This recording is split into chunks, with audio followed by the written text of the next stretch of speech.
night may be long and the dark may be deep, but the answers are there to be found. Whether it's the normal, the abnormal, or the paranormal, you're in the right place. Let's go beyond reality. Welcome to the program. Great way to start a week. We're all together. I think most of us are still sheltering in place. So we look forward to this time, Monday through Friday nights, where we get an opportunity to socialize a little bit through the chat room and actually hear some great conversation and very interesting discussion from some terrific guests. Slick Eddie does a really good job of bringing the guests in. Sometimes they're clustered around topics, and this happens to be one of those times, and it's just completely random based on book releases and stuff like that.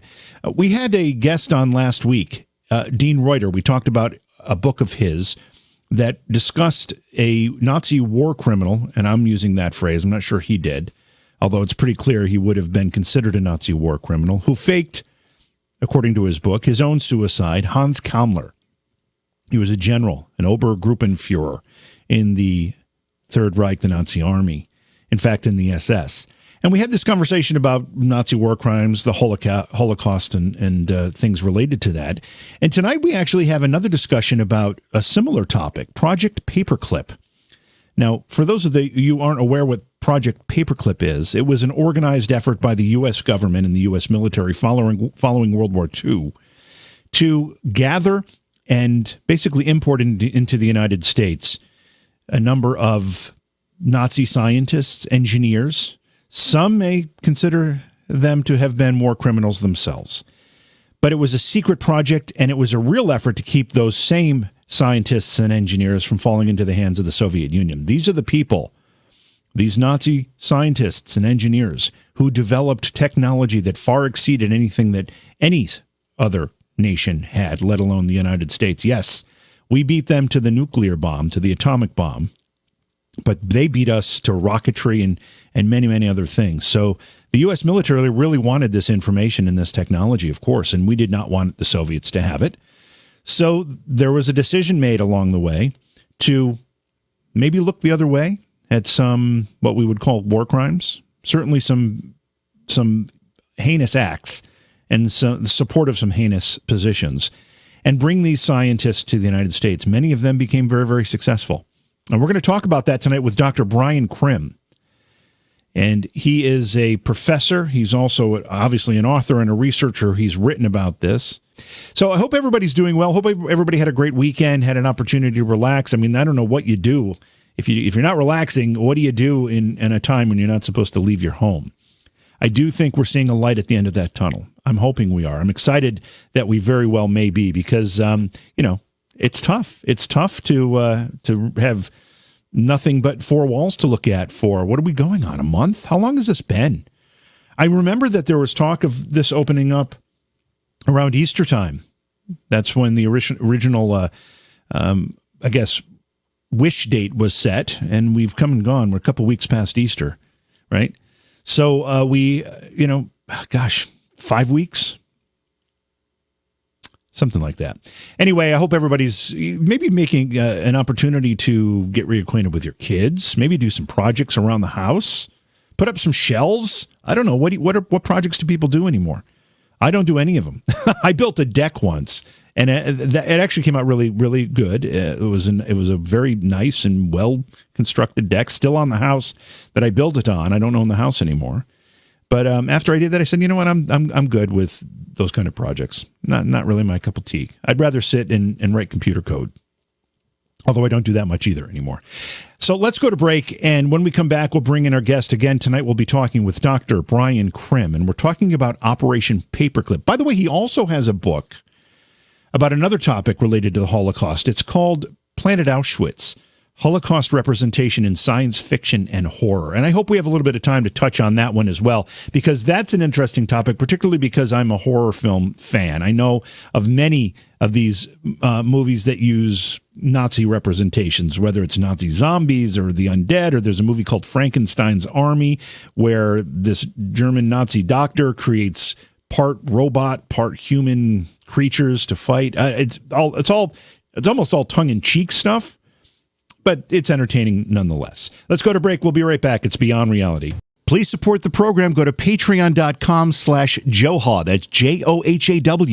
Welcome back to the program. It's Beyond Reality. Thanks for being along with us. Just make sure you subscribe if you found the YouTube channel. And if you haven't found the YouTube channel, go to YouTube, search for JV Johnson. It's very easy to find. I looked today. There's like 850 videos there. Those are all back episodes of this program. They're all there for your enjoyment. There's no charge to subscribe or anything. We always appreciate support of the program, whether it's just in the form of a subscription or if you want to join our Patreon page, which, by the way, we have some new Patreon members that I will mention a little bit later in the show. Thank you to them. But either way, just being part of it is really important. And if you join the YouTube stream during the live show, you actually can participate in the chat room, which is a lot of fun. A lot of great people in that chat room. I say hello to all of you tonight, as I do every night, and appreciate you being there. Also find us on Facebook, Beyond Reality Radio, and you can find my page. It's JV Johnson, or you can find it through JVJ Paranormal. Very easy to find. Tonight we're going to be talking about something far more serious, however. Operation Paperclip, or some people know it as Project Paperclip, was and remains something very, very controversial, and I won't talk about it myself. I'll let our guest do that because he's far more eloquent with the topic. Brian Crim, Dr. Brian Crim, is a professor, an author, and a researcher, and we welcome him to the program. Brian, welcome to the show. Great to have you here. Thank you, JV. Thanks for having me. Let's find out a little bit about you first, because I happen to know that I've been a history buff since I can remember being interested in anything. And I was a real Civil War buff for a long time. Then I was a World War II buff for a long time. I still harbor those passions, but I don't get as much time to either read about it or explore those ideas. But you chose it as a bit of a career path. Tell us how that happened for you. Yeah, it's not an easy thing to be a historian these days. The humanities are not exactly really popular, and the job market is tough. But I hung in there. I started out as an intelligence analyst, so that's one of the reasons I was attracted to something like Paperclip. I kind of know how that world works, and I got my PhD really in modern European history, but it was a Holocaust specialty. And so when I started to really get into the topic of the Holocaust, obviously when you want to be passionate about it, you want to teach the next generation, and that's what kind of motivated me. But also that little detour I had for about 5 years in the intelligence community helped me realize also that history is something that teaches you skills that matter very much in the real world, like intelligence analysis. You're piecing together a story from incomplete information, biased information. You have to boil it down for non-experts. And I found that to be just not only just a fascinating career and an important career, but it also mirrors kind of what I do in the classroom. And so with something like Paperclip, I wound up merging my interest of both Holocaust studies, modern German history, and intelligence history. And so the two of those things work really well together, and the two of them are my passion. I took a couple of college courses. Actually, I took a whole series of courses in college called The History of Western Civilization. And some people may think those courses are rather boring or mundane. I thought just the opposite. I found it explained so much about who I was and why we are as a nation and as a culture what we are than anything I had ever heard. It struck me that much, and it created a love for me of Europe as well, and I've been many, many times, particularly in Germany. So I understand a bit of that hook that grabbed you as well. But understanding these things not only helps us, as they say, not repeat mistakes of the past, which we see that happening all the time, but it also gives us an appreciation of who we are. Absolutely. And I think one of the things that, history, we tend to look at it as some sort of triumphalist narrative, like there's a mythology there. And once you get into, I think, higher education, that's peeled away for most students. They come in with this high school textbook mentality, and a lot of it's really kind of garbage. And then when you get into a really upper level class, you start to see, wow, what I was told is not exactly true. And that's when you really, like you said, kind of discover yourself. And that we're all the things. We're the good thing. We are the Federalist Papers, but we're also genocide. We are the glory of the Constitution and slavery. Yeah. And you have to tell it all. And I think that's really, how I approach teaching my students too. Yeah, you have to tell it all, and you also have to find ways to reconcile the two and not realize that they're mutually exclusive, and that, as times change and attitudes change, people see things differently and start to recognize things that were customs or part of the culture as the mistakes they were. And that's part of maturing. Yeah, and you can't be too judgmental, otherwise you lose sight of being a historian and you start to become a commentator. And that's a delicate balance, I understand. I have to say, though, after saying that, I don't think I can apply that same standard to the Holocaust. The Holocaust is a big, right? That's not something we're going to look back at in a couple, 100 years, 200 years, and say, "Oops, that was a mistake. We know better now," right? We knew that was wrong when it was happening. Yeah, and when you talked about Western civilization, and I try to teach my students that, look, a lot of people look at the Holocaust as an aberration from that it's somehow a break from Western civilization, but you also have to realize that everything that made Western civilization is also in that horrific moment. Science, law, technology, bureaucracy, all those things that can make Western civilization efficient and wonderful can also become terrible in the wrong hands. And so it's part of a continuum. And but it's also part of the story of Western civilization. I have to ask you this because you not only study, write about, and research the Holocaust and some of these things we're going to be talking about tonight, but you also teach about them as well. What's happening in youth today? It seems as though there are many who don't even understand what had actually happened during those war years and what the Holocaust truly was and how horrific it was. And there are actually some that deny it happened. What are you seeing? Right. I don't get so much denial as just complete and total ignorance, and that's on the spectrum of denial in a way. And I think so much of it is that, I don't know about your state, I live in Virginia, but I think most states have this SOL type of testing where it's all about you teach history to some test. Yeah. And there's no critical thinking. There's not enough time to delve into topics very seriously unless you're, take an AP class or something like that.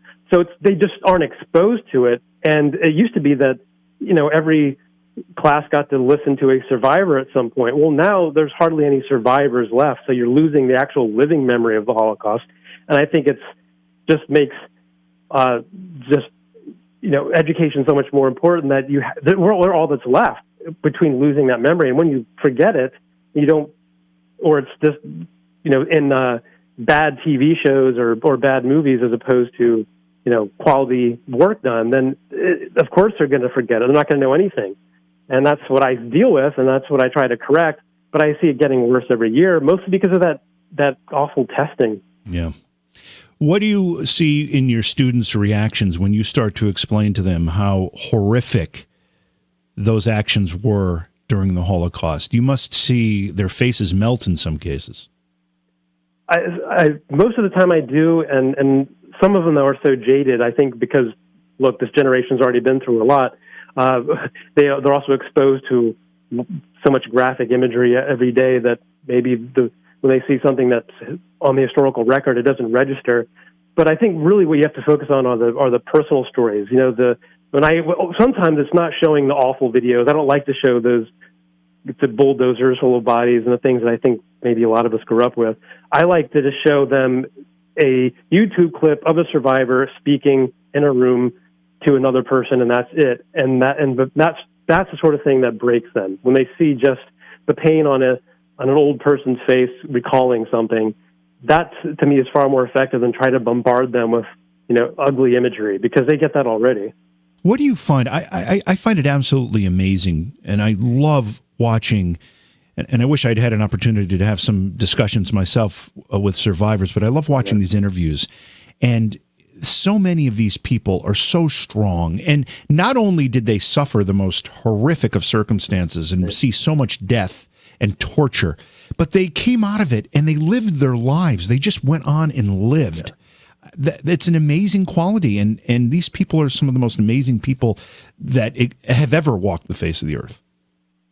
And one of the things that's common to their testimony is that even when they're going through it, they say, well, if I survive, I win. I beat them. Yeah. That by having children, by getting married, in the displaced persons camps that were erected, just months after liberation, there was this wave of childbirths and marriages and, just remarkable, just will to live. And I think that's what carries on. Look, we win if we survive. We finally, even if we lost everybody in between, we've won by just producing another life or living life on our own terms.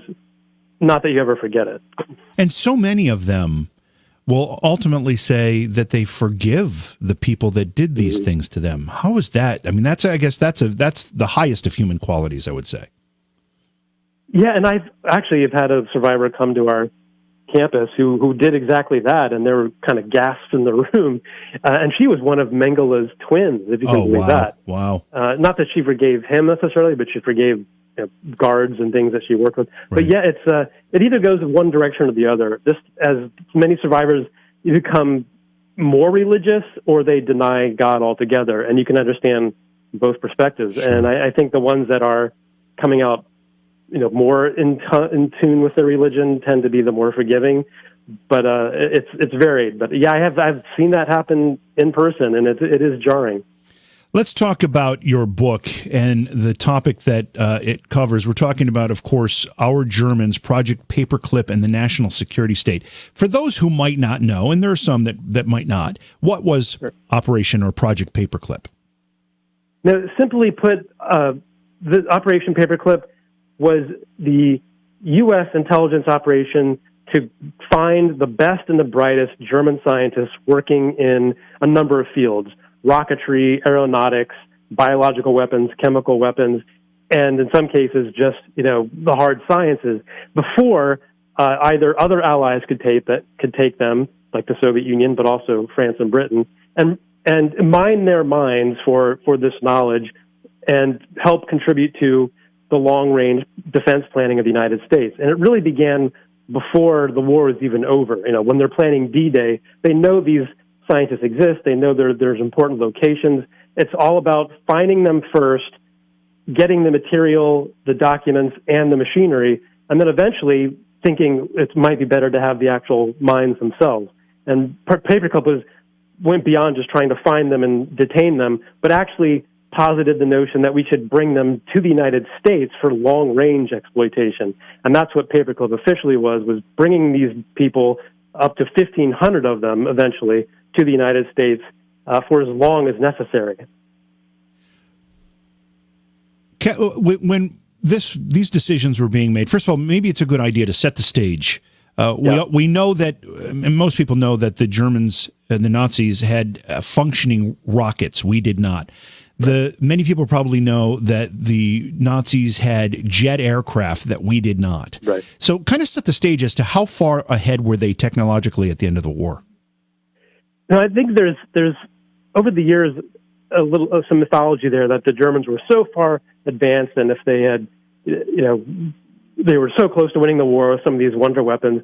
They were very advanced in prototypes, except for the V-2 rocket, which was a working ICBM essentially, but it contributed nothing to the military effort, and it killed a lot of civilians in England and the Netherlands, and it was a breakthrough in military technology.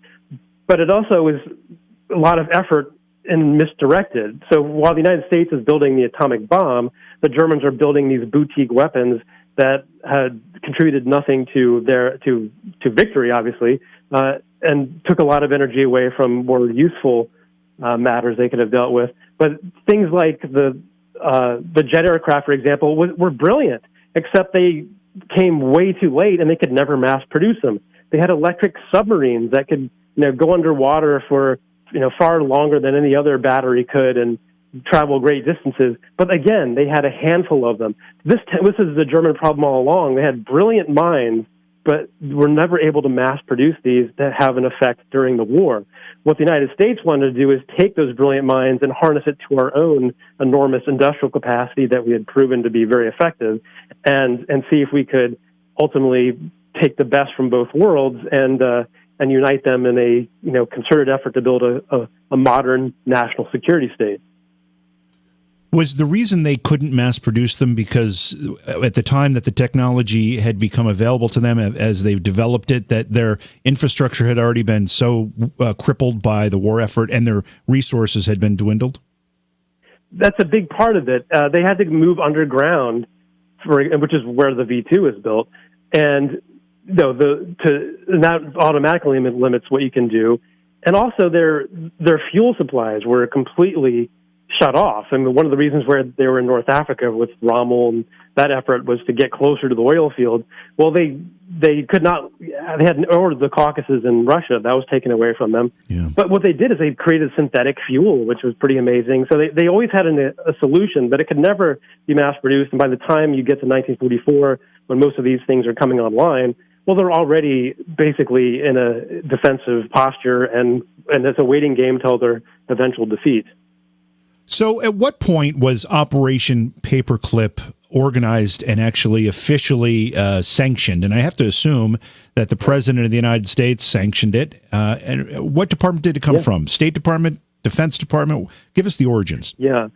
So every military service, which is one of the problems the United States always has, that there's so much competition between so many bureaucracies and the military services especially. But it was really the Navy were the first ones that came up with the idea, well, can we bring some of these people over to the United States? And that was, April, May of 1945. Remember, the war ends in May of 1945. So it was a War Department effort to find, first and foremost, the rocket team. So about the 120 scientists that did build these V2s, these terror weapons, they were the primary target. And so what was called at the time Operation Overcast was sanctioned by President Truman in July of 1945 to just bring over 350 scientists and personnel to work just on the V2. And so that's what he wanted to limit to this special group of people. And then Paperclip was an expanded program that allowed up to 1,000 scientists. And again, Truman agreed to this, but he also said only if they're vetted properly. There could be no, as you put it, hardcore Nazis in this group. Well, the military didn't. I think they lived by the letter of that law, but not the spirit, because they basically just didn't check to see if they were vetted or not. They just took who they wanted and didn't bother to look into their past. That's where the name Paperclip comes from. In fact, Paperclip meant that if you had a dossier of a scientist you knew was a war criminal or had a very, very sketchy past that could never pass muster under this executive order, you put a paperclip on that dossier, and that communicated to everyone down the line, do not look at this very carefully, because otherwise we'll get in trouble. So it's one of the few times that a code name actually told you what the operation was. Paperclip was you put a paperclip on the people you want to bring over, and that way no one's going to look too closely to their background. Well, that was going to be my next question. So in the discussions as this operation was being planned and structured, do we have any of the records? I imagine at the time they would have been classified, maybe still are, I don't know, where we had this conversation about what to do if we had a brilliant mind who was a hardened Nazi and maybe even a war criminal. We do have that now. Thanks to around 1999. This is an effort that started with the Clinton and through the Bush administration. There was a lot of pressure from Congress to open up the files on issues just like this, like how much cooperation did the United States enter into with former Nazis and Imperial Japanese personnel as well, but mostly Nazis. And so around 2010, there was 12 million files declassified, and that's what I used. Not all 12 million, but I used that record group to write this book. And it's all there. It's all it's what's shocking is that it says in black and white, you cannot have members of the SS. You cannot have someone who's listed as Category 1 Nazi, all very detailed. And so the people in charge of the investigation was the military government and the Army Counterintelligence Corps. They would do legitimate investigations on the people on the list that was supposed to come over. And whenever they found, someone who did horrible things, they would put it in their file. Then another part of the government, it was called the Joint Intelligence Objectives Agency, they would take those files and literally just change the wording in them or erase some of the words, such as so-and-so is an ardent Nazi. They would change it to so-and-so is not an ardent Nazi. It was literally that obvious and blatant what they did. And you can compare the records one by one, and that's what I did. I don't want to get too far ahead of myself in the conversation, but if things were being changed and documents were being altered, And these folks may have had a justification for doing so at the time. I mean, there was a different world. We had a Soviet Union that was becoming quickly our adversary, not our ally. But did anybody get in trouble for doing that? No, absolutely not. There were, no one was watching, and no one wanted to ask those questions. In fact, the only people who got in trouble were the ones who stood in opposition to Project Paperclip for exactly standing up to this wrongdoing. And the State Department in particular were the ones who had a problem with immigration of these people, and they were the ones who got in trouble for daring to stand up to it. How many German scientists did it ultimately include? You said the original batch was 350 or so, but how many did it ultimately encompass? Well, it's 1,500 to 1,600 scientists, technicians, and personnel, and that does not include family members, because once they sign these contracts, they can not only bring their immediate family, but also even their extended family. So you're bringing over thousands of more that way. But a total of 1,500 to 1,600 over the course of, say, 1945 to 1955. But a version of this really went into the 1960s as well, when there was an independent Germany. So they're actually taking Germans from a sovereign country of West Germany. So, and it wasn't just the United States and its allies that were doing this, or maybe even just, I don't know if we were doing this in coordination with our allies or not, but the Soviet Union was trying to do the same thing, weren't they? They were, and that's one of the reasons that we escalated our own exploitation program, it was called, is that we knew that the Soviets were equally interested, and they cared even less about the backgrounds of the scientists. They assumed that every German walking was a hardcore Nazi. They didn't play these games about did they do this or did they do that. They just took who they wanted. The problem was that most Germans, if given a choice, wanted to go to the Western zones or the United States to work, and not the Soviet Union.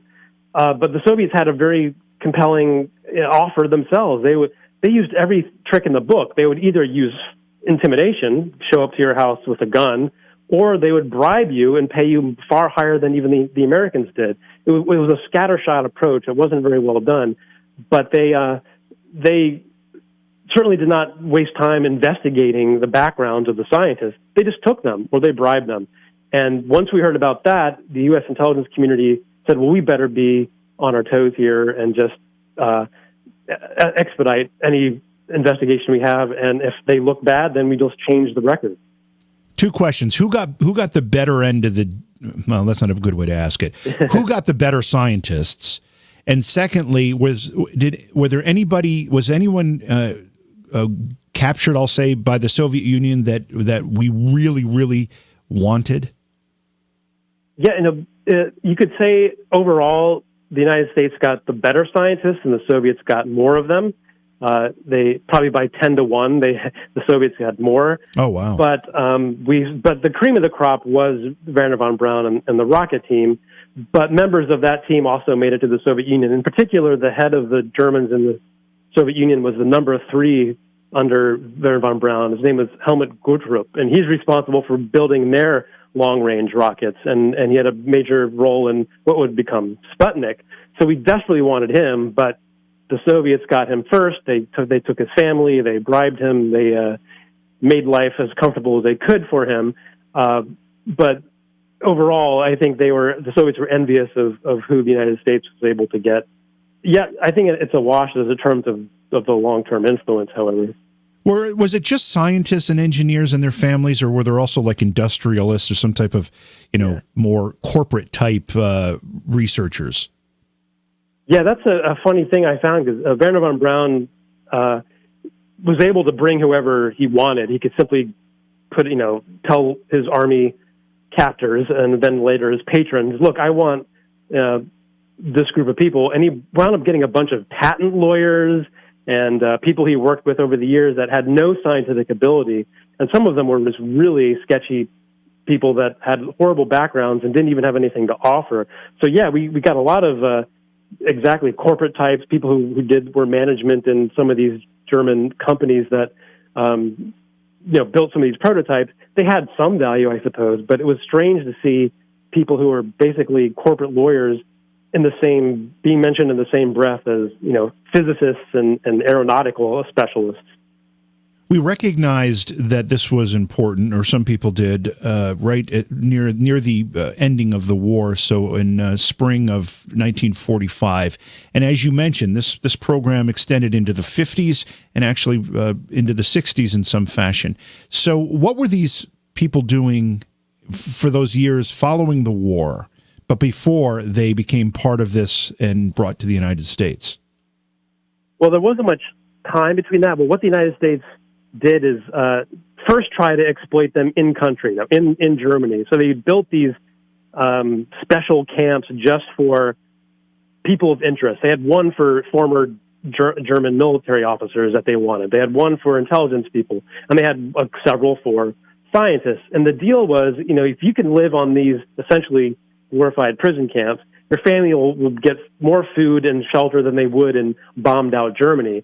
But over time, there's so many security risks here because the Soviets and, believe it or not, the French were far more good at kidnapping scientists out of these places and hiring them than even the Russians were. It became this real fear that if we keep them in occupied western part of Germany, they're going to be either taken over by the Soviets or they're going to slip through the barbed wire here, and we're never going to find them again. So that was part of the reason for Paperclip is, let's bring them to the United States, where at the very least they are not going to fall into enemy hands or friendly competition hands like Britain or France. Yeah. So it was really a short-term period before they came in that end of the war and before they came here. So let's talk about that a bit. What was the position of our allies, France and England, as this was happening? Were they trying to get the same people for themselves? And obviously, you said the French were better at. You said, I think you used the word kidnapping. Was there really some of that going on? Yeah, it was. It was like a Wild West atmosphere. I try to describe that world in my book. Is that this was open border. We think about these zones of occupation. We have this image of the Cold War where everything is tightly controlled. It was a free for all in the early days of the occupation. I mean, zones could easily just be traversed and in any way. And we tend to think of especially even the British as our closest friends, but they wanted the same people too. They wanted Werner von Braun. But we had, we stole them right from underneath them and just paid them more. And the French didn't care about any previous agreement. They literally did send agents into the American zone. They pushed scientists into moving cars, drove them over the French border, and suddenly they're now working at a French company. And the Russians had the classic honeypot trick, where they would have a beautiful woman lure a scientist into a hotel room, and waiting for him was a NKVD officer with a passport and a pay book, and say, "You're now coming with us." The files are filled with these stories. I just tried to even give a taste of them because there's so many. I know you've written about some pop culture stuff too, and I hope we get a chance to talk about that book at the end of our discussion. But it sounds to me like these little outlines that you've given us in describing what the competition was between nations, it sounds like some great fodder for some spy movies. And I used to love all these movies before I got into Paperclip. I realized that this is just reporting the facts. I mean, they don't even have to make anything up here. Some of it is truly bizarre, and you would expect it always from the Russians because that's how we tend to think of them, and our movies show us that. But the French were even, and the diplomatic traffic shows you this. We're far angrier at France than we are at the Soviet Union, for example, in say 45 and 46. We're not yet looking at the Soviet Union as a problem. It's really all of them are a problem. Yeah. I would imagine the attitude there was, we know the Soviet Union is an adversary, but we just helped the French get their nation back. We saved England from losing theirs. You'd think we wouldn't be in competition with them. You'd think we'd have some gratitude. Yeah, everyone was looking for reparations, and that's even the word that we used for Paperclip, is we get intellectual reparations by taking these people. And the French are like, look, they occupied us for 40 years here. We're more than that. We're taking them all, and we're going to pay them. And if they we'll threaten them. Either way, so it was everyone was used the carrot and the stick, and the French were pretty good at both. Again, we're talking with Dr. Brian Crim. A couple books to his credit that we're talking about tonight. Planet Auschwitz, Holocaust Representation in Science Fiction and Horror. And Our Germans, Project Paperclip and the National Security State. Brian, is Planet Auschwitz out yet? You can get it now. I think it's starting to come out. It's actually May 15th is the official release date, but I know people are getting them on Amazon already, so it's out there. Let's talk. If you go on the Rutgers Press website, you can get a 30% discount. So it's affordable paperback, that's for sure. Awesome. Let's talk about how the selection process happened for these, in many cases, Nazis, German scientists. Who was in the room? Who was making the decisions? And was it a case of almost like a baseball draft in the sense that you had maybe the Army, the Navy, the Air Force, some commercial, corporate interests? What was happening in that room? It's all the above. When you mentioned, there was the Department of Commerce. You had Bulova Watch Company, you had GE, you had IBM, what would become the major aeronautic corporations, Douglas Aircraft and all. They were all in the room, but what really was it was a small group called the Joint Intelligence Objectives Agency, which was primarily military, and it was led by an 06, either a Navy captain or a Army colonel, and that's a relatively low rank amount of power these people had, and they were the ones that worked off of this list called the Ozenberg list. The story of how they got the list is pretty amazing. Right around the 1942, end of 42, the SS compiled their own list of 15,000 German scientists that they thought would be useful for the war effort, and they wanted to put them on the list so they wouldn't be drafted accidentally and could be put to work. And someone in Polish intelligence got a hold of that list and was able to get a copy to the Allies, and particularly to the Americans. And so we worked off of this list of 15,000 names to develop the kind of, the dream team for Paperclip. And that's what the JIOA used to track down who they wanted. And in some cases, they fell into their hands. Like, Wernher von Braun drove across Germany to get to the Americans before the Soviets got to him. So you're lucky there. But in other cases, everyone was working off the same list, and it was this small group of people who were really answerable to nobody. They have this thin veil of an executive order that basically let them do anything. That probably sounds familiar these days, but it was kind of shocking then. Was there any effort by maybe loyal Nazis to thwart or maybe even assassinate some of these people? Yeah, there was. In fact, that's one of the reasons why the rocket team led by von Braun fled where they were, which was kind of on the Baltic coast near the Soviet zone. It wasn't that they were afraid the Soviets would overrun them right away. They were fearful that the SS, which was in charge of the rocket program by the end of the war, were going to kill them all before they fell into enemy hands. And there was a reasonable suspicion that was going to happen. So it wasn't out of the question. So they ran off and got a bunch of jeeps and started driving toward Bavaria, and that's a very real threat. What about did any escape Germany? We know that a lot of Nazis went to South America. Did any escape Germany proper, and we had to go find them? Well, many times they did wind up in places like obviously South America. Egypt, Turkey was a real haven for some really bad characters, not just scientists. But they really had no problem finding a safe place in any of the Allied countries. And when we did find a scientist that we knew was too controversial, whether you could even hide their record because they were so bad, the United States actually helped them get to Argentina and would use their knowledge there with an agreement with the Argentine government, Perón government. And Allen Dulles himself, the first head of the CIA, was, second, if you want to, when it was the CIA, but he actually helped get some really notable scientists to Argentina under this agreement that, look, we can't keep them here, but can we use what they're producing, unlike just cooperate by giving us the results of their research. So we were the ones helping them escape in some times. Tell me how bad the bad ones were. If there are a couple that stand out to you that really should have been in Nuremberg at the trials for the crimes they committed, any make that list? They do. I mean, I think for the most part, the really awful ones don't make it to the United States, or if they do, they don't last long. But there are a few. For example, the one we did send to Argentina was in the United States for a while. His name was Walter Schreiber, and he was an epidemiologist. And so he would test bioweapons on concentration camp victims. And that was just how he did his business, and that's how German science operated. He was in the United States for a while until the Air Force found out, well, the press actually got a hold of this information, and all of a sudden he had to be dispatched to Argentina where no one could touch him.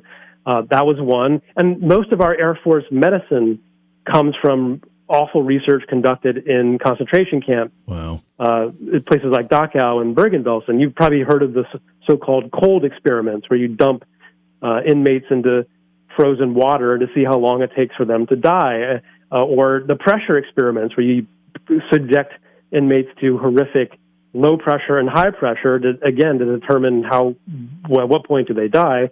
That data is used and was used by U.S. Air Force medicine, and some of the doctors who conducted those experiments wound up in San Antonio building our own aerospace medicine program, and some of them stayed for decades.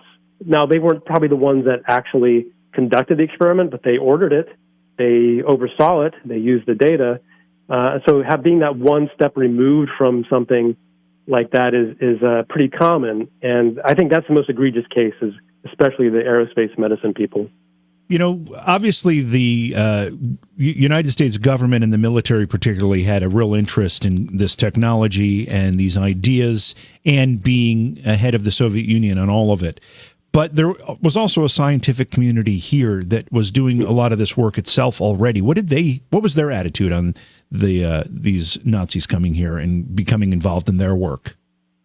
That's one of the things that struck me is that the Army, the military, was really believed in this myth of the great German mind, that somehow just by being a German scientist, they're better than our own scientists. And they said that all the time.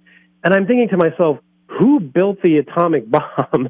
Yeah. We did these things. So there was this disconnect between the military and the civilian scientific community, which is almost universally opposed to paperclip, not just for moral reasons, but because it actually did threaten their jobs. You had some of these German scientists are taking very high-paid civil service jobs and then later corporate jobs that could easily have gone to American scientists. And so most were opposed. You also had a fair number of German Jewish refugees who had been in the United States since the 30s working in the scientific community that literally had to work side by side by Nazi scientists. Yeah. That was a common story. People like Einstein were writing New York Times editorials condemning paperclip once it became public. And so, most American scientists saw it as a double threat.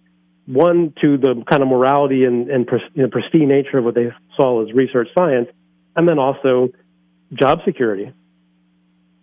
This is a hypothetical, so I'm not sure if we can get a real answer to this question, but I'm curious as to your thoughts on it. How high up the hierarchy was the U.S. government and the people making these decisions willing to go for technology? And for example, a hypothetical, let's say Hermann Goering was a mastermind of aerospace technology, and he was responsible for jet fighters and rocketry and those things. Yeah. Would we have accepted someone of his level and his culpability as a member of this effort? No, I think I can answer that question by comparing a case study that actually happened, which is in Japan.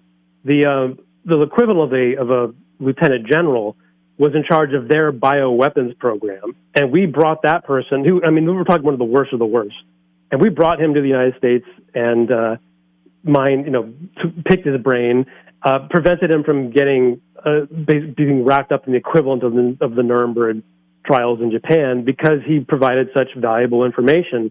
Now, was he as high as someone like Goering? no, but that proved to me that we clearly had no compunction about taking any steps necessary if the research is deemed that valuable. It's more difficult when the person is public, and that wasn't the case. Werner von Braun was sort of a well-known commodity, but he also didn't have his hands dirty in the way that someone like Goering did. But if there's a way around it, they would have done anything possible to avoid humiliation by having it eventually discovered. Well, that's something that they could cover up more easily in the late 40s than they could now. So yeah, I don't think it would have been too much of a stretch at all. You mentioned that in one particular case, the press got a hold of some information which forced, I don't remember the name of the gentleman that you had mentioned, but he was sent to Argentina to make him untouchable. Mm-hmm. How common was the knowledge of this, and how closely was the press watching it? Yeah, that was Walter Schreiber, and he was a particular case just because everyone knew he was in the country, but the background came out later. So the fact that he was a German scientist who did awful things wasn't a surprise, but that he did that level of awful things surprised people. But the Army knew this was going to come out because you can't have hundreds of Germans living in Ohio and Texas and New right. Mexico and Virginia and Boston and not have people wonder what's going on. So as early as October 1946, they put out press releases, and they invited local press into Wright Field in Ohio and whatever, and said, look at these Germans, they work for us now.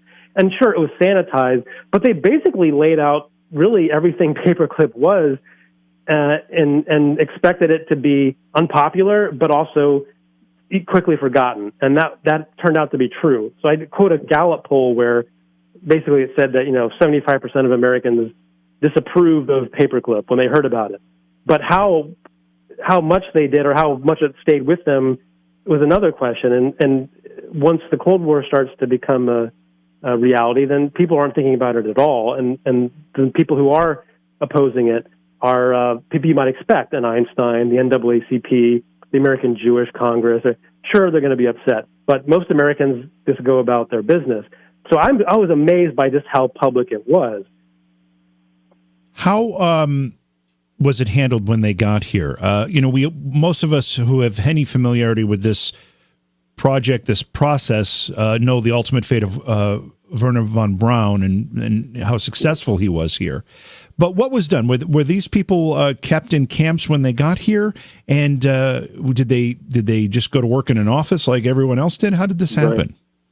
Yeah, they started out in really kind of glorified military custody. So at Wright Field, they had the same kind of housing as officers.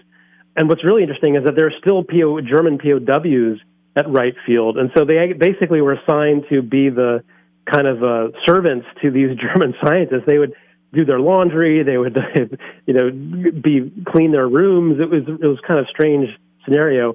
But then when they realized that because initially Paperclip was a 6-month contract, so they didn't feel like they had to do much to keep them happy. But then when they realized that the morale was really low, the scientists were complaining and they missed their families, then by mid-1946, the idea is, well, we better bring their families here and even offer immigration status. And that's what changed the game. That's what made Paperclip a temporary, let's take these POWs and get what we can out of them, into something that I think most Americans find horribly distasteful, which is let's celebrate them, give them citizenship while there's tens of thousands of displaced persons who can't come to America on quotas that the Nazis are using.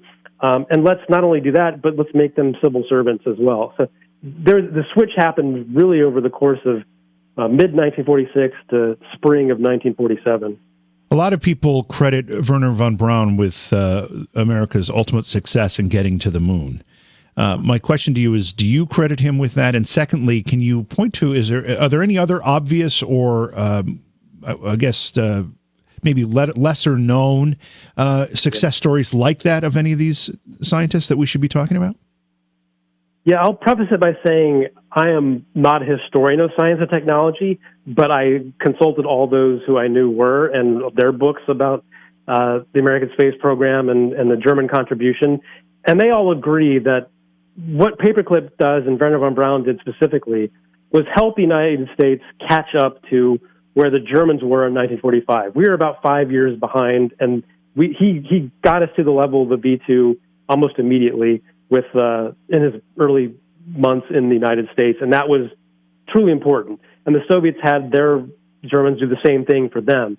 What Werner von Braun was a genius at was as a project manager, he could take something on a blueprint and turn it into a workable product quickly and efficiently, and figure out how to mass produce it as well. And so that's not to say he wasn't a great physicist. He got a PhD when he was 20. I mean, he's all those things. But really what he was a very skilled project manager.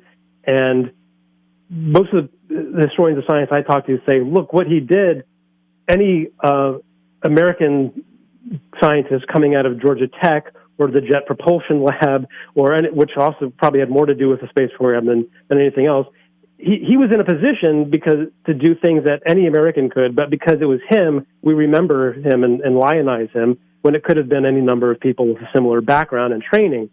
So it's not so much he's so special, is that he's just so unique for being there at the right time with the right group around him, which was, by the time he gets to the late space program, is a mixed group of Germans, Americans, and other refugees, in fact. So are there any other examples of that kind of success that maybe we wouldn't be household names, but maybe their achievements would be? There are the number of scientists who were great in the private sector. So I mentioned the Bulova Watch Company. You had people working for Kodak that benefited greatly from specific German scientists. I'm trying to think. Yeah, Arthur Rudolph is a very controversial person because he was the only German to actually have to leave the country because he had the threat of prosecution. But he was really the father of the Saturn V, and was also one of Werner von Braun's close associates. But Arthur Rudolph did have. He's exactly the type of moral dilemma we have here, because we do have this genius, but he was directly responsible for war crimes, including ordering the mass hanging of workers in an underground factory in Germany. He directly was responsible for a war crime. Yet without him, the Saturn V was, defunct. That's an uncomfortable thing to kind of contend with. We talked about what our allies were thinking and doing, and we talked about what the Soviets were thinking and doing, but was there any other protesting or concern coming from the international community? From the international community, not really, which is interesting. There was also, I think it was more about envy. Okay, why do they have them and we don't? And what are we doing to keep up? The British, what they did is they would also had similar problems. They couldn't have some of these high-profile Nazis wandering around England, especially when some of them, are responsible for killing thousands of civilians with the V2. That's right. So what they did is they would send them places like Canada and New Zealand and Australia. They'd use the Commonwealth to hide them. So there's not much protest from the rest of the world, except maybe the Federal Republic of Germany, when they are a sovereign country in 1949. They're protesting the fact that their best minds are being stolen from them, and that they did protest openly, and that did force the United States to actually have to change tactics and cover it up a little better and make some kind of compensation to now a sovereign government. We have seen some high-profile war crimes. I'm trying to remember when the last one was, and I think I just watched a documentary about the butcher of. I'm blanking now. Klaus Barbie. No, not Klaus Barbie. No, it's the documentary. The Carjacker. That's right. Anyway, we've seen some of these, and we know that there were groups dedicated to going out and finding Nazi war criminals. What were they saying about some of this? It was. It's what's funny. A lot of people probably watched the Amazon show Hunters, which is a fictional take on Nazi hunters, and Project Paperclip was the jumping off point for that story. And I actually did a documentary for them for Amazon to coincide with the show to kind of do the real Paperclip. And they asked the same thing, like where was the truth behind it? Well, obviously nothing in the show is true, but Simon Wiesenthal, who was a real Nazi hunter, did have a number of paperclip scientists on his list of people who had to, face justice. And the government did hide them sufficiently enough that he never got a hold of them. But there were, interestingly, the group that did go after Paperclip was within the Justice Department. And that didn't happen, though, until much later in the 1970s. The creation of the Office of Special Investigation was dedicated to hunting war criminals, not just Nazis, but that's really who they're after at first. And they found themselves in a position of investigating the military. This is how the truth of Paperclip, I think the sketchy parts of it came out, was that you had one part of the government investigating the other. That's something we're kind of used to now, but it was a shocking thing for the Justice Department and the FBI to suddenly go find the secrets out of the military and see that they were complicit in hiding these people, breaking our own immigration laws and our own denazification policy, but yet that doesn't come out until the 1970s. Times of war and times of even the Cold War, which is exactly what it sounds like. It was a Cold War, but it was still a war of sorts. Sometimes call for strange measures and strange policies. On balance, as you look back and with all the research you've done on this, all the commentary you've seen on it, and the information you've compiled in your book, do you think this was a justified trade-off of looking the other way, of some people that may have done some terrible things in exchange for the capabilities, the technology, and the information they brought to us? Was it worth it? Yeah, when I wrote the book, what I wanted to do is get beyond what I think were two competing schools of history. One was the celebrating of the Paperclip and the rocket team in particular, seeing them as like heroes and basically the Wernher von Braun image of this American hero, the Disney icon. I mean, getting beyond that and the other side, which sees Paperclip as this horrific evil conspiracy that betrayed American values. What I wanted to show was that there was this balance here, that it wasn't an either-or situation. Now, my whole approach here is that Paperclip was rather ordinary when you look at how national security policy was created after World War II. That was in the context of building this national security state that we take for granted. It wasn't that amazing. What's amazing about it is that it was so open and obvious, and they didn't try to hide the certain aspects of it, and that it just became business as usual. What I wanted to expose is that this is something we take for granted. Now, the moral lesson is, should we take this for granted? Do we make these moral calculations on a daily basis? I think we do, but we have to be honest with ourselves and whenever we issue phrases like American exceptionalism and our foreign policy is grounded in human rights and morality, well, we can't say that when we look at an operation like Paperclip and see that we are making these horrific choices about whether to sacrifice our values for what at the time was relatively short-term technological gain. And just writing a complete history of the project, to me, is a way for Americans to come to grips with it and decide for ourselves if this is who we are, this is what we want to be, because we make these types of choices on a daily basis now. Telling the truth about what we've done in the past can really provide some insight and allow us to decide for ourselves what can be done in our name, because Paperclip was done in our name collectively. And I think the choices are not always easy, and I try to show that it was in some cases lawful, but in other cases it was highly irregular and immoral. It was all of those things. You can't condemn it totally, and nor should you ever be celebrated. Our guest tonight, Dr. Brian Crim, we're talking about his books, including Our Germans, Project Paperclip and the National Security State, and the new book, Planet Auschwitz, Holocaust Representation in Science Fiction and Horror. Brian, what's the new book about? This book, when we started our conversation, we were talking about the Holocaust and education and what do students remember and don't remember. And I started teaching a Holocaust film class and would show all the classics, Schindler's List, Shoah, the important films in the genre. but every class we started talking about how we noticed Holocaust imagery in shows we were watching together, like The Walking Dead or The Strain, or even things like Battlestar Galactica would have these references to the Holocaust. And we found that to be so interesting. And I found it to be just a topic that had to be explored, which is why do particularly science fiction and horror, film and television, always mine the Holocaust for its imagery?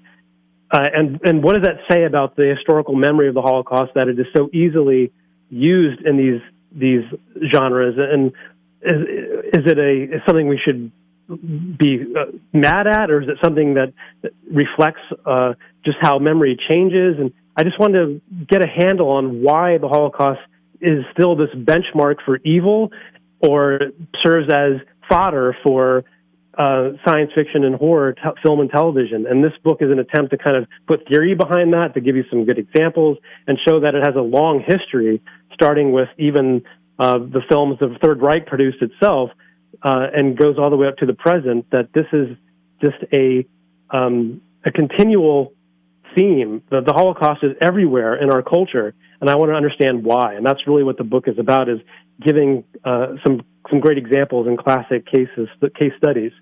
When you use the word Holocaust in this discussion, are you talking about anything that's Nazi related? Because there are a lot of films where the Nazis, quote unquote, are bad guys, but they're not necessarily showing images of the Holocaust itself. Are you putting them all together in one definition there? But I do have chapters on how on Nazism, and examples where the Third Reich somehow either survives, is victorious, or that the idea that Nazism never really died, and that's reflected in this really powerful Nazi zombie genre that is always popular and has been for a long time. And what does it say? What does it say? That history is haunting us, that it torments us.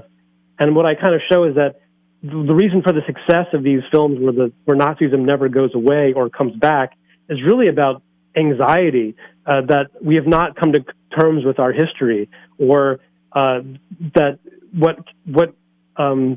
what we think is gone can always come back, and that's the essence of horror and dystopian science fiction, is that we have to contend with our past, and we always look to the Holocaust and the Third Reich as the ultimate examples of what humanity has done wrong, and what can come back to haunt us for failing to change. And that's really what most good horror and sci-fi does, is reflect our anxieties. I've always been under the impression that it was just easy to hate Nazis. Therefore, when you have them as zombies, shooting them up is not going to cause anybody any grief. Or even in a more standard film where the Nazis are real people, having them in some way lose in the end or be killed in the end is not going to be a tragedy. Whereas, even in The Walking Dead, you see in some scenes, you see family members as zombies. There's obviously a different emotion that's prompted when you see them get killed. So is that not true, that part of this is just easy to hate them, it's easy to make them bad guys?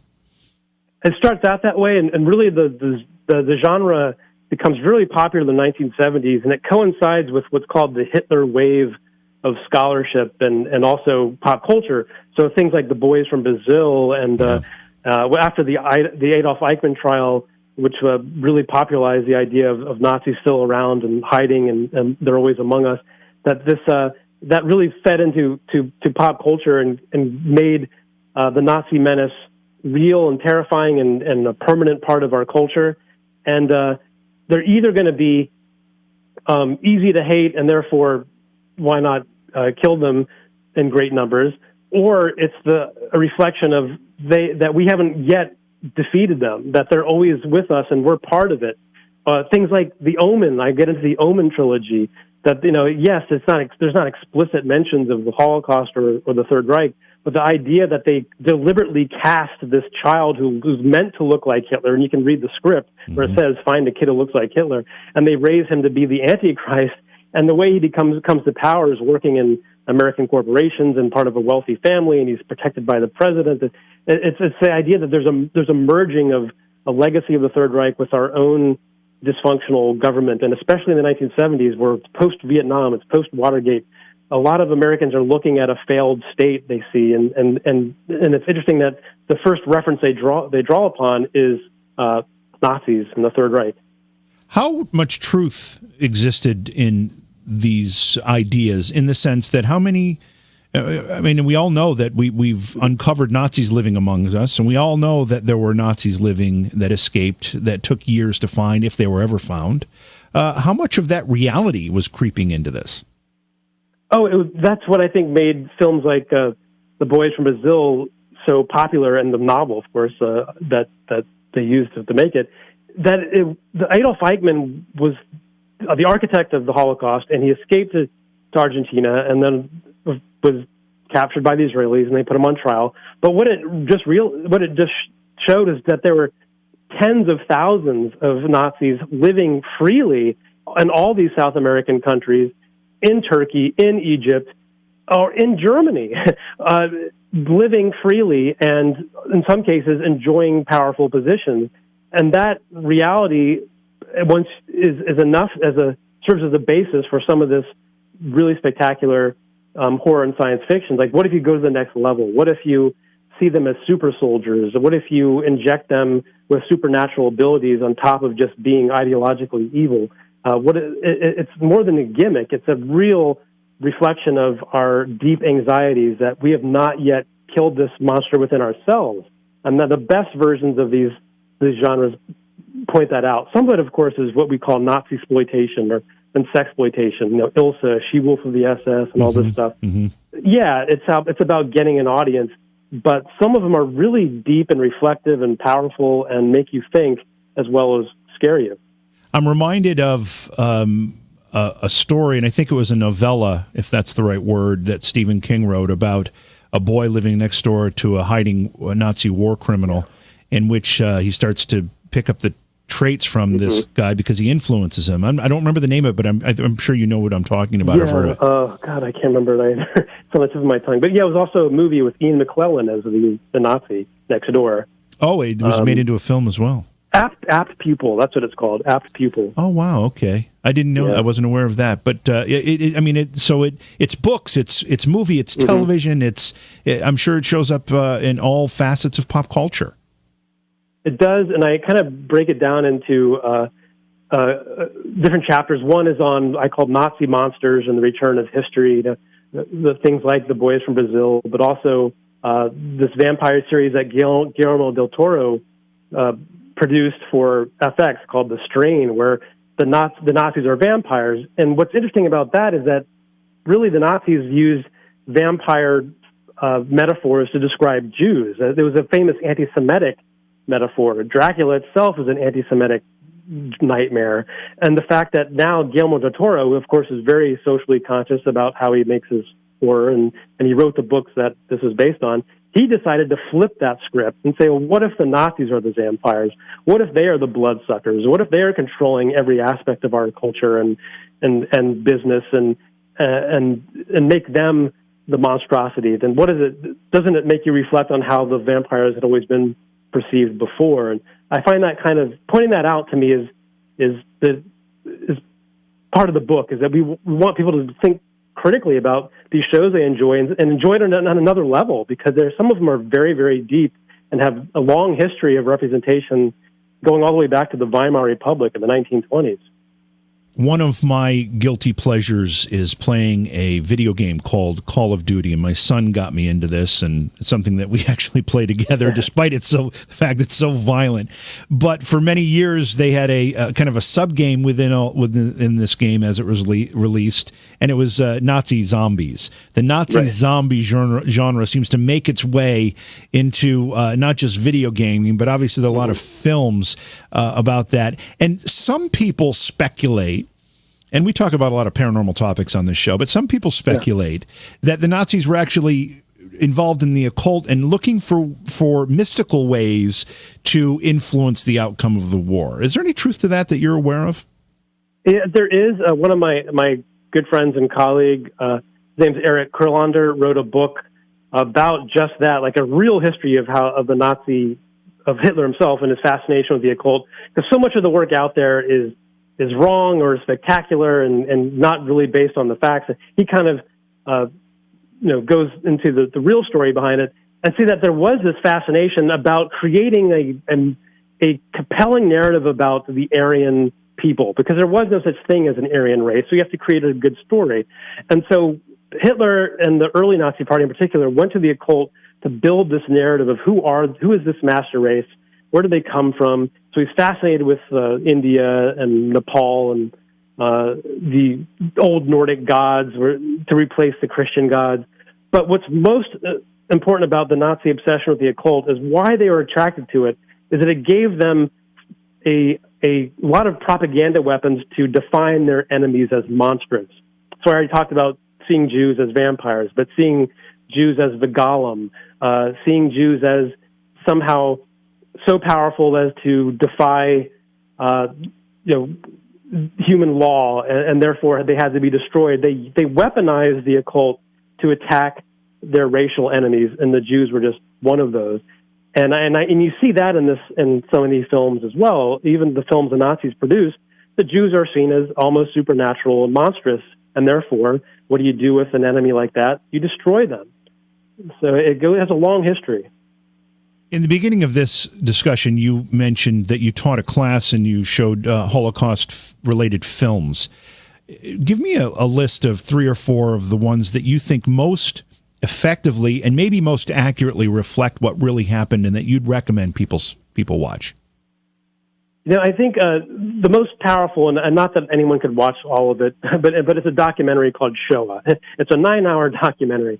Now, do you want to sit and watch 9 hours of it? No, but it's made by this brilliant French filmmaker, Claude Lanzmann. And what he did is he took, he basically takes his cameras all around the world to interview survivors and bring them back to the places they suffered in the contemporary period. He doesn't show any old footage. He doesn't show that black and white stuff. He just takes them to Poland, what's left of a death camp, and interviews them there. And every student breaks down when they see this. It's a very famous film. It came out in 1985. He spent decades working on it. Watch just clips of it. It's meant to be watched in clips. You don't have to watch the whole thing. That is amazing. I still like Schindler's List, not so much because I think it's an accurate representation of the Holocaust. It's very contrived, but it's also the most effective in history of film of getting people to be aware of the Holocaust and the 1990s. It's a perfectly crafted Spielberg film. It has a lot of other issues with it too, but you have to show it because it is the archetype of so many other Holocaust films. And one of my favorites is a French film called Au revoir les enfants, or Goodbye Little Children. And it takes place in a orphanage where a Jewish child is hiding his identity in a kind of Catholic school, and it's about coming of age in this occupation in France and the pressure of hiding who you are in a school environment. And it's very powerful, lovely, emotional. And so I would go with those 3. And conversely, are there any films that you think people should just stay away? And I don't mean like the tongue-in-cheek, as you would say, Nazi exploitation horror type stuff, right. But anything that just doesn't do the memory of what happened justice.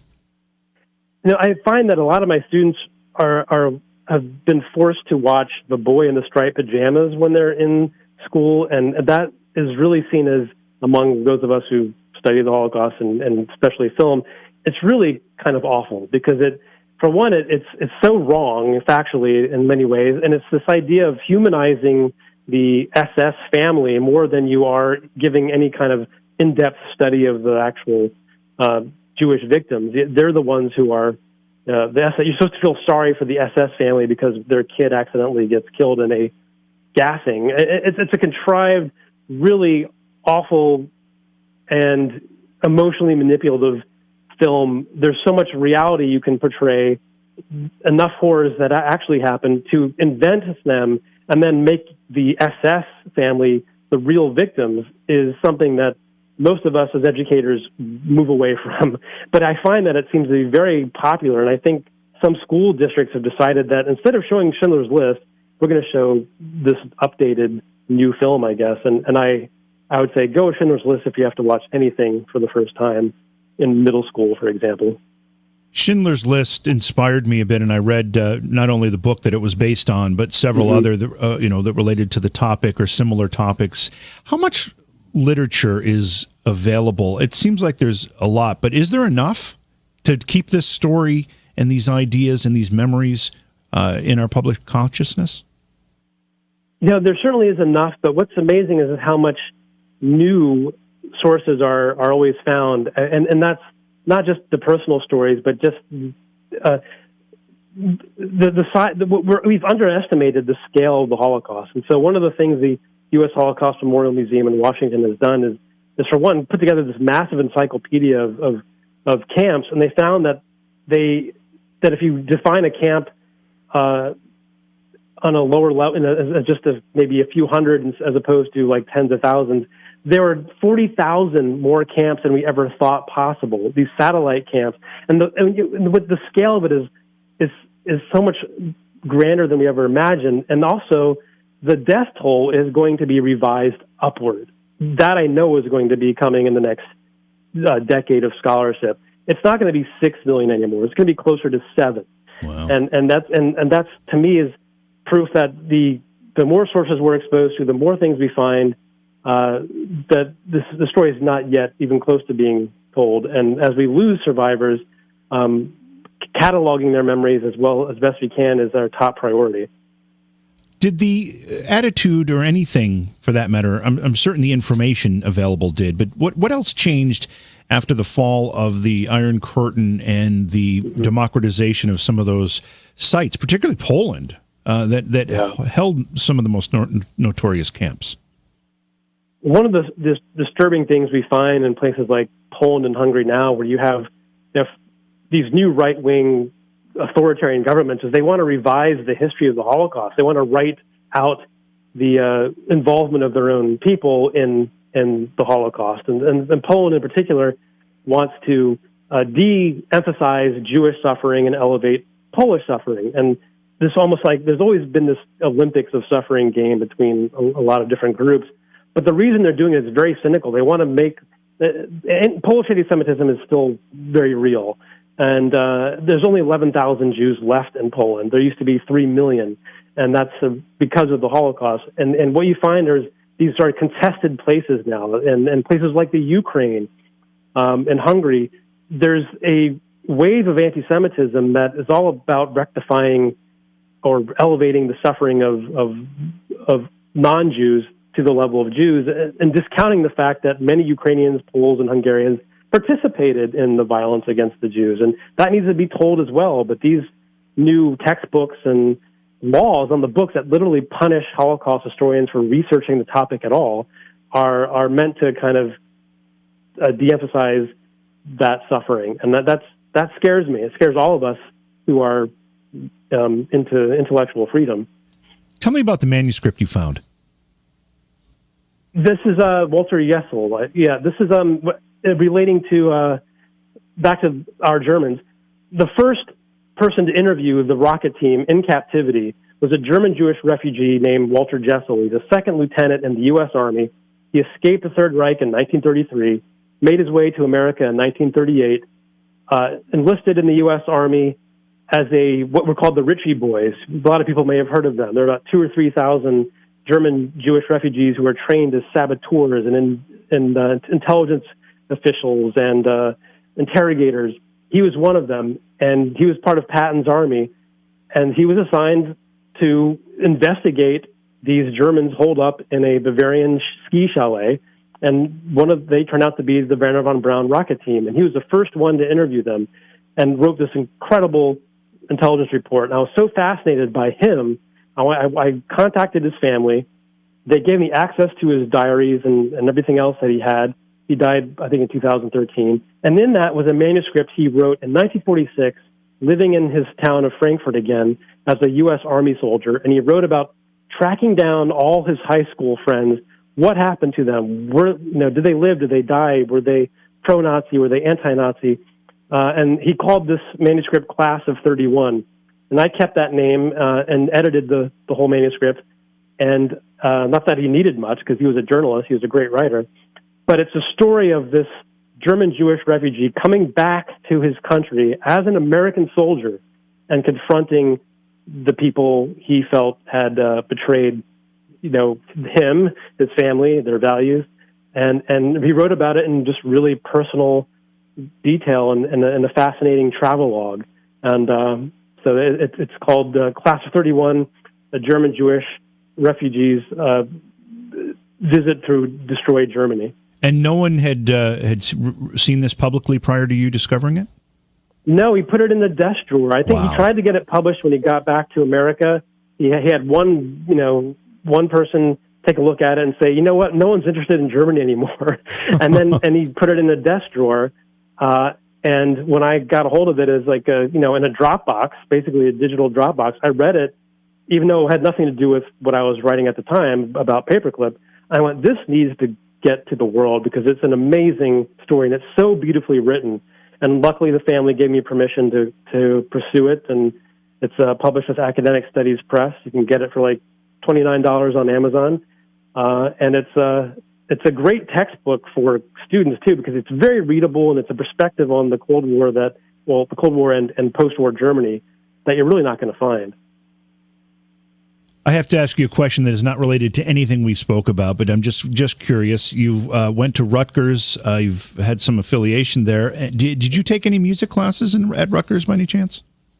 No, I didn't. I was there in the PhD program, so I really only had time to do that research. And I taught undergraduates, but I didn't get to take any of their classes. I was just curious because my uncle is a professor there, so I was just kind of wondering if maybe you'd cross paths with him. He's a Beethoven expert, in fact. When we're about out of time here, but if you had to deliver a message, whether it's a sentence, a word, or a paragraph, to people who are, I don't know if they're on the edges of really understanding what the Holocaust was about and why it's important to remember it, and particularly for those of us who fear that it could happen again, what would that message be? That the phrase "never again" is a joke, and because it's happened endlessly. And the thing to know about the Holocaust is that it comes from human nature. It's not a German problem. It's not something that happens in Rwanda or Cambodia. It's a human problem. And the best book I would recommend, and I just finished showing it to my students, is a book by a social psychologist named James Waller called Becoming Evil. And he interviews hundreds of perpetrators and victims, but perpetrators and many genocides. And what you come away with is that this is within us. It's not a foreign land. It is within us. And I urge everyone to acknowledge that before they read anything else. Yeah, and just one more point about the Holocaust itself and what happened during World War II as perpetrated by the Nazis. You mentioned some other examples of genocide, and there certainly are plenty throughout history, and we were experiencing some today. But I think maybe the difference with what happened in World War II was the industrial level and the almost assembly line process by which death was enacted. And that's, to get back to our earlier discussion, about Western civilization, that we can't be complacent about thinking we are superior, that we have our values are beyond just reproach. That's what helps the Holocaust happen, were things that we take for granted. Medicine and law and bureaucracy these are things we rely on and we value, but they can be easily turned against us, and that's what happened in the Holocaust. It's not an aberration. It's sadly part of our story. Our guest tonight, Dr. Brian Crim, a couple books we've been talking about, including Our Germans, Project Paperclip, and the National Security State, and also Planet Auschwitz, Holocaust Representation in Science Fiction and Horror. I know there's a website associated with Planet Auschwitz. It's planetauschwitz.com. What's that about, Brian? That's kind of my blog, because one of the things I figured out is that there's so much out there that I couldn't fit it all in one book. So what I do is, at least once a week, I try to show you another connection between Holocaust imagery and TV and films that are out there. So things like Westworld that's on now and still Walking Dead. I try to keep you updated, and because the book is just I can't write 1,000 pages. Well, again, it's been a very interesting discussion, and I thank you for your work too. These stories need to be not just told, but retold in many cases, and people need to be reminded of what occurred and its implications, and how we have to be ever vigilant that it doesn't happen again. It's been great, JV. I really appreciate you having me on, and I value your knowledge here. You're very up on everything, so I appreciate it. Well, thank you, and I hope you'll agree to come back at some point as well. Absolutely.